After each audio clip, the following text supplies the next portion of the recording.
harvesting and lax signature verification policies.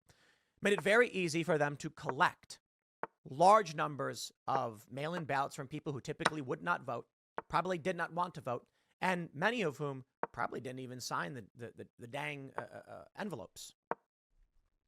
That being said, you could argue this is fraud. You can argue is whatever you want. But my point is simply, I would describe it as a shadow campaign. That's what they wrote in Time magazine. A shadow campaign is not an election. I always have to pull this one up because I think it's important context for those who aren't familiar with the story. But this story was published by Time magazine. It is historical canon. The secret history of the shadow campaign that saved the 2020 election. A shadow campaign is not democracy. A shadow campaign is not an election. In fact, Time magazine specifically refers to this as the conspiracy that unfolded behind the scenes. So, I don't know. You tell me where we are. You tell me what this means for this country. Is it not civil war because there's no fighting in the streets? Okay, that's fine. I don't know. We maybe need a new word for it. When you have underground agencies engaging in illicit activities, subversive activities, seditious conspiracies to subvert the will and the laws of this country. What do you call that? A seditious conspiracy, I guess? So is it not a civil war? Man, it's really interesting. Some have called it a cold civil war.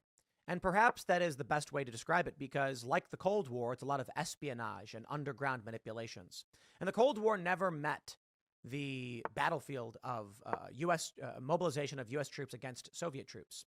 But it did result in proxy wars where communist-aligned forces and capitalist-aligned forces with U.S. or Soviet support were fighting. I don't know where this all goes. I can tell you my favorite thing about this. Look at this. Here we go. Wikipedia, allegations of Barack Obama spying on Donald Trump. As part of a large, baseless conspiracy theory, Donald Trump posited that Barack Obama had spied on him, which Trump described as the biggest political crime in American history. The series of accusations have been nicknamed Obamagate, blah, blah, blah. Now, why does a Wikipedia article start with, as part of a large, baseless conspiracy theory? Why not just say, Obamagate is a conspiracy theory that posited by Donald Trump. Loaded language and manipulation. The reality is, colloquially speaking, it's the Obama administration that was spying on Donald Trump, which is true. It's a fact. It's remarkable that we have this story. Former FBI attorney pleads guilty in Durham probe. The Trump administration and Trump's associates were being illegally spied on. A lawyer fabricated evidence to get a FISA warrant against the Trump campaign to spy on him. Really amazing, isn't it? That we have Politico right here in 2020. This is former FBI attorney pleads guilty in Durham probe. He admitted to altering an email to seek a surveillance warrant against Carter Page.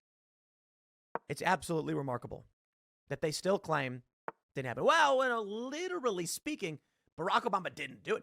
Is that the argument? That Barack Obama was lurking around every corner, peeking at Donald Trump?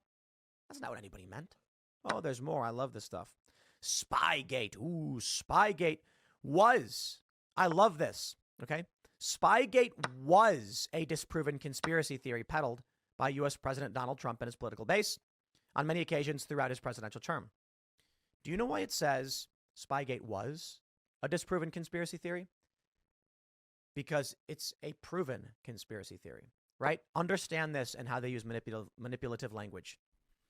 Spygate is a conspiracy theory. If they wrote Spygate is a disproven conspiracy theory, that would mean that as of today, it was disproven. They're doing something very special in saying was a disproven conspiracy theory, because they're arguing that at the time there were reports that had disproven it. So it was disproven, but ultimately got that wrong. And it is true. Trump really was spied on, says the Wall Street Journal. Now, to be fair, it is a bit silly. I don't know why they put was, literally. But they do this game where they argue that the Clinton campaign had no association with Barack Obama, that even though we know Biden, Obama, Yates, and I believe Comey and others had a meeting about certain operations against Donald Trump, that Obama wasn't involved. Okay. My friends, you best start believing in cold Civil War, civil strife stories. You're in one. Now, where this goes, I don't know. But what's amazing is the speculation right now, and it's been speculated a little bit, but now it's getting juicy. And maybe it's just nonsense. Donald Trump ordered declassified cross